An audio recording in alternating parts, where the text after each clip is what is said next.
कल हिमाचल प्रदेश के 3 जिलों में बादल फटने की खबर आई। हादसे में 4 लोगों की मौत हुई है, जबकि 52 लोग लापता बताए जा रहे हैं।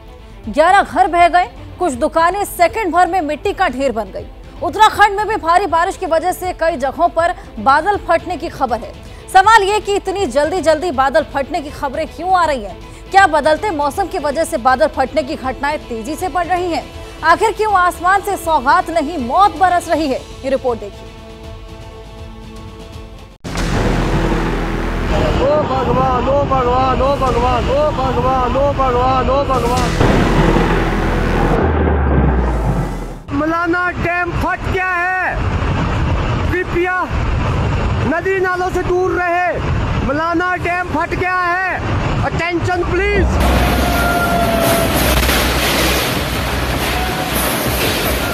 जब आंखों के सामने मौत का सैलाब मुंह फाड़े आगे बढ़ता हुआ दिखाई देता है तो इंसान को भगवान की याद सबसे पहले आती है। ओ भगवान, ओ भगवान, ओ भगवान। चलो जाओ, चले जाओ, चलो। भाई बहुत ही भयानक, बहुत ही भयानक, बहुत ही भयानक। भागो सब भाई, भागो भाइयों, भागो। प्रलय कह लीजिए, तबाही का सामान कह लीजिए या फिर बर्बादी की बाढ़, मानो हर शब्द इस तस्वीर की भयावहता के सामने बौना पड़ जाता है। भाई बहुत ही भयानक, बहुत ही भयानक, बहुत ही भयानक। भागो सब भाई, भागो भाइयों। खौफ का आंखों में दिखाई देना और आवाज में सुनाई देने का मतलब क्या होता है, वो अगली तस्वीर से समझिए। मलाना डैम फट गया है। Attention please. नदी नाले के पास रहने वाले सभी भाइयों से निवेदन है कि वो सुरक्षित स्थान पर जाएं। वाकई बहुत ही भयानक मंजर है। और इसके बाद जो लोग चट्टान पर खड़े होकर मौत के सैलाब की आहट का वीडियो बना रहे थे, वो डर कर वहाँ से भागने लगते हैं। भागो सब भाई, भागो भाइयों, भागो। तस्वीरें हिमाचल प्रदेश के कुल्लू से आई हैं, जहां भारी बारिश के बाद बादल फटा था और पानी सैलाब की शक्ल में चट्टानों को भेदता हुआ आगे बढ़ रहा था।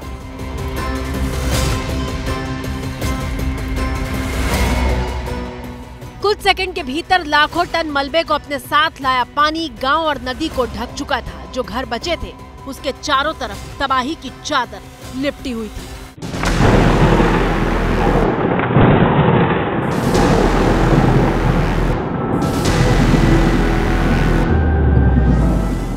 कुल्लू के मलाना 1 और मलाना 2 पावर प्रोजेक्ट को भारी नुकसान पहुंचा है।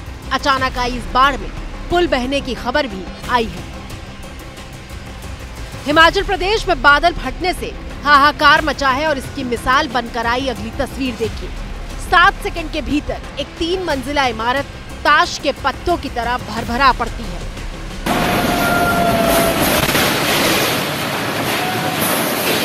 खत्म अंकल, सब्जी मंडी खत्म, सारा गया, देख लो आप अब घर से ही।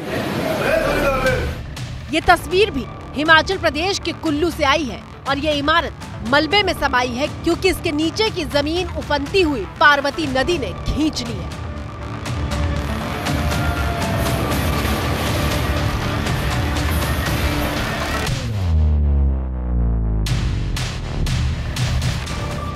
इसके बाद की तस्वीर तो और भी ज्यादा भयानक है, जब क्रोध से उफान मार रही पार्वती नदी गिरी हुई इमारत का निशान तक बाकी नहीं रहने देती और इसका इंच इंच पानी के साथ जल समाधि में लीन हो जाता है।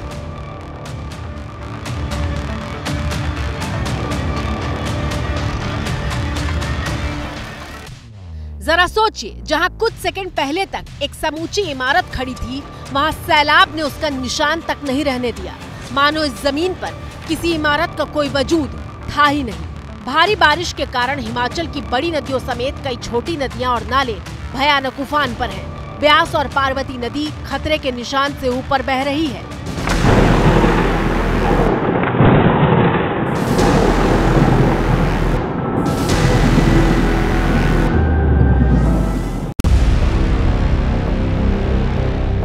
हिमाचल प्रदेश में तबाही की अगली तस्वीर देखिए, जो शिमला से आई है। शिमला के रामपुर में भारी तबाही की खबर है। हिमाचल प्रदेश में कुल 3 जगह बादल फटा, जिसमें शिमला का रामपुर शामिल है। सड़कें तबाह हो गई हैं, घरों के भीतर तक मलबा घुस चुका है। रास्तों पर मलबे का कब्जा हो चुका है और फंसे हुए लोगों को निकालने के लिए एनडीआरएफ के जवान उफनती नदी को पार करके रेस्क्यू ऑपरेशन चला रहे हैं।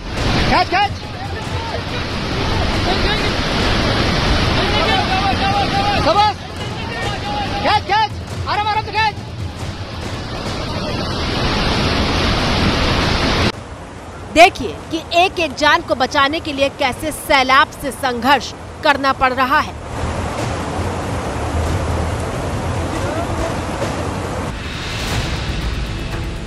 हिमाचल प्रदेश के मुख्यमंत्री सुखविंदर सिंह सुक्खू ने आर्मी को अलर्ट रहने के लिए कहा है। अगले 36 घंटों में भी यहाँ अत्यधिक बारिश होने की संभावना है। सभी डिप्टी कमिश्नरों को आदेश दे दिए गए हैं। सब घटना स्थल पर डिप्टी कमिश्नर पहुंच गए हैं, एसडीआरएफ की टीम पहुंच गई है, एनडीआरएफ की टीम पहुंच गई है। सभी से हमारी बातचीत हुई। हिमाचल प्रदेश में अगले 36 घंटे के दौरान 10 जिलों में भारी से भारी बारिश का अलर्ट जारी किया गया है। जरा सोचिए, अभी ये हालात हैं तो आगे क्या होगा।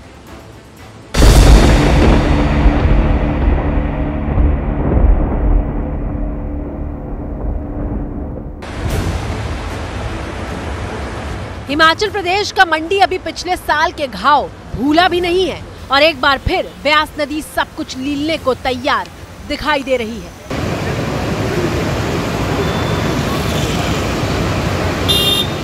ये पंचवक्त मंदिर है, जहां डैम से पानी छोड़े जाने के बाद नदी रौद्र रूप ले चुकी है। पिछली बार ये मंदिर बाढ़ में समा गया था और एक बार फिर पानी मंदिर के प्रांगण तक पहुंच चुका है। नदी रास्ते में खड़ी गाड़ियों को अपने साथ बहा ले जा रही है। नदी किनारे बसे घरों को खाली करा लिया गया है। और ऐसा नहीं है कि हिमाचल प्रदेश में मॉनसून के महीने में तबाही का दौर कोई अभी शुरू हुआ है। लगातार बादल फटने की खबरें सामने आ रही हैं। 2 दिन पहले ही हिमाचल प्रदेश के तोश में बादल फटा था। रात 3 बजे बादल फटा और पानी गांव के कई घरों से लेकर होम स्टे के भीतर तक घुस गया था। गांव को सड़क से जोड़ने वाला पुल बह गया। कई पर्यटक फंस गए थे। ग्राउंड जीरो पर पहुंचे एबीपी न्यूज संवाददाता सचिन दिखा रहे हैं तोश में मची भारी तबाही की भयावह तस्वीर। बाढ़ कितनी भयानक थी बादल फटने की वजह से, उसका अंदाजा हम लगा सकते हैं। ये तोश नाला है, बिल्कुल पहाड़ों के ऊपर से ये तोश नाला। सोमवार की रात को जब ऊपर पहाड़ों पे बादल फटा था तो बड़े बड़े पत्थर जो हैं, जहां इस वक्त हम खड़े हैं वहां तक पानी जो है इस नाले का आ गया था। तो अंदाजा हम लगा सकते हैं। एक अगर कंपेयर हम करें, नीचे हम देखेंगे अगर, तो नीचे इस वक्त जो है ओरिजिनल जो नाला है वो बह रहा है। तो ये असल में जो नॉर्मल दिनों में जो नाले का बहाव है वो ये रहता है। पर जान का नुकसान इसमें नहीं हुआ है। पर जो सामने घर हैं आप देख सकते हैं, उनमें पानी घुस गया था। लोग अब साफ कर रहे हैं। बड़े बड़े पत्थर जो सामने दिख रहे हैं, ये बड़े बड़े पत्थर जो हैं उस नाले के साथ बादल फटने की वजह से आए हैं। बुधवार रात उत्तराखंड के केदारनाथ में भी बादल फट गया। एनडीआरएफ और एसडीआरएफ की टीमों को हाई अलर्ट पर रहने को कहा गया। भारी बारिश के बाद रेस्क्यू ऑपरेशन चलाया गया। केदारनाथ में बादल फटने से सबसे ज्यादा प्रभावित रामबाड़ा हुआ है। बुधवार शाम से बारिश और भूस्खलन के बीच 10 लोगों के मरने की खबर आई। केदारनाथ में कैसे कोहराम मचा, उसकी तस्वीर देखिए। ये तस्वीरें उस रास्ते की हैं जो केदारनाथ धाम तक जाता है, लेकिन रास्ते पर मलबा है। एक तरफ वो पर्यटक हैं जो दर्शन करने जा चुके थे और दूसरी तरफ वो जिन्हें दर्शन करने जाना था। यहाँ पर एक गोदाम था जिसका कोई पता नहीं है। यहाँ पे एक दुकान थी जो दब गई है और देख सकते हैं यहाँ पे, जिसने कल पूरी भीमबली को हिला के रख दिया था इन पत्थरों ने। तस्वीरें केदारनाथ के पास रामबाड़ा की हैं, जहां दोनों पुल बह चुके हैं। रामबाड़ा है जो यहाँ पर के दोनों पुल बह चुके हैं। और ये रामबाड़ा से कुछ पहले की वीडियो है। यहाँ पर भी बादल फटा है रात को, यहाँ पर जाने के लिए नहीं है। और इसके बीच में जो लोग हैं वो फंसे हुए हैं, वो इधर भी नहीं आ सकते, उधर भी नहीं जा सकते।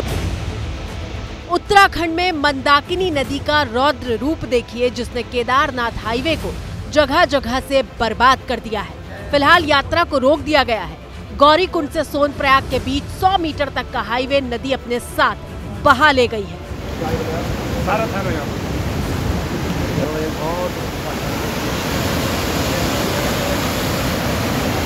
कल देर रात हुई मूसलाधार बारिश के बाद जिला प्रशासन की ओर से पहले ही तीर्थ यात्रियों को सुरक्षित स्थानों पर रख लिया गया था। इसके अलावा सोनप्रयाग और गौरीकुंड में होटल भी खाली करवाए गए हैं।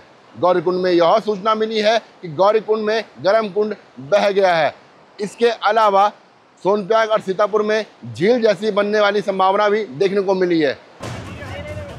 रास्ते में फंसे पर्यटकों को रेस्क्यू किया जा रहा है, कहीं हेलीपैड तक पहुंचाया जा रहा है, तो कहीं देखिए किस तरह से पहाड़ के बीच से वैकल्पिक रास्ता निकालकर रस्सी के सहारे बचाव अभियान को अंजाम दिया जा रहा है। 350 से ज्यादा यात्रियों को हेलीकॉप्टर से रेस्क्यू किया गया, जबकि 1460 यात्रियों को इसी तरह दुर्गम पहाड़ियों के बीच से निकालकर सुरक्षित जगहों पर लाया गया है। हिमाचल प्रदेश से लेकर उत्तराखंड तक बादल फटने की खबर आ रही है। आसमान से बरसती आफत के आतंक की अगली तस्वीर देखिए।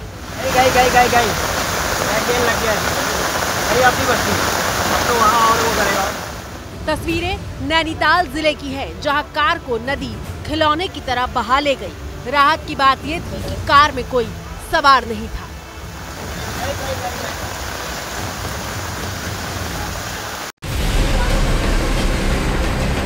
उत्तराखंड में बादल फटने के बाद चारों तरफ कोहराम मचा हुआ है। ये तस्वीर भी बर्बादी की उसी कहानी का एक हिस्सा है। अल्मोड़ा में भारी बारिश के बाद जटागंगा नदी में ऐसा उफान आया कि इसके रास्ते में जो कुछ आया वो बर्बाद हो गया। इसी हफ्ते केरल के वायनाड में बादल फटने से भारी तबाही मची, जहां 160 से ज्यादा लोगों की मौत हो गई। गुरुवार को राहुल गांधी और प्रियंका वायनाड में पीड़ित परिवारों से मुलाकात करने भी पहुंचे थे। अब हम आपको बताते हैं कि बादल फटने का मतलब क्या होता है। मौसम विभाग के मुताबिक जब 1 घंटे के भीतर 20 से 30 वर्ग किलोमीटर के इलाके में 100 मिलीमीटर की बारिश हो जाए तो ऐसी स्थिति को बादल फटना कहते हैं। अब इसे ऐसे समझिए, जब 2000 हेक्टेयर एरिया में 1 घंटे तक 100 मिलीमीटर बारिश होती है तो वहाँ 200 करोड़ लीटर पानी बरस जाता है और इसीलिए बादल फटने जैसे हालात पैदा हो जाते हैं। जब बादल फटता है तो कुछ इस तरह की तस्वीरें सामने आती हैं। भारी बारिश के बाद उत्तराखंड में जगह जगह लैंडस्लाइड की वजह से सड़कें पूरी तरह से बंद हैं। हजारों यात्री जहां तहां फंसे हुए हैं। तस्वीरें उत्तरकाशी की हैं, जहां मलबा हटाने के लिए मशीनें लगाई गई हैं।